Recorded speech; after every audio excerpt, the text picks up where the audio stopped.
Now in most martial arts and in Taekwondo and Korean martial arts as well, you learn to use your palm. It's a little safer than using your fist sometimes because human head equivalent of a bowling ball, the only part you're gonna get lucky is right here. When he starts cringing, ducks that's the hardest part of the body. Your head hits the bowling ball, or your hand hits the bowling ball, you're gonna go to the emergency room for breaking your hand and maybe your wrist as well in the process. But open hand, padded, God gave us the pads for a reason. We can come up on the chin, or we can just straight face plant the nose. And for smaller people and women, it's recommended that that's what you use when you fight back against someone, not fists. And to each his own, if you're an excellent boxer, Christ, I don't want to start an argument there, but anyways, generally speaking, the palm is good. So let's start with a palm straight to the nose, the little upper body here, right? And you can do this again, two different ways, the snap way and the full extend push. So snap, that's enough. Don't break the nose, the guy grabbed your butt in the bar, you're saying no, but you're not permanently disabling them. You're not going for his eyes, his throat, or his groin. You're just, teaching the guy a lesson or whatever. So a little snap. Now, big guy needs to go on his butt, then that's when you put a little more power to it, right? And once the neck goes back and the eyes start looking up, they're falling on their butt, generally speaking. So that's what that's for, is you want to also plant them on the ground, right? In that instance.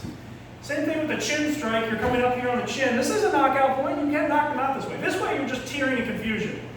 Not going to knock out unless he actually falls on the back of his head and hits that little bump on the back of his head when he hits the ground. He's not going to knock out from this. He's just going to be tearing in confusion. You can get away. But this one, technically, that is a knockout point. If you hit it hard enough, you can knock someone out by uppercut or jawline here. Right?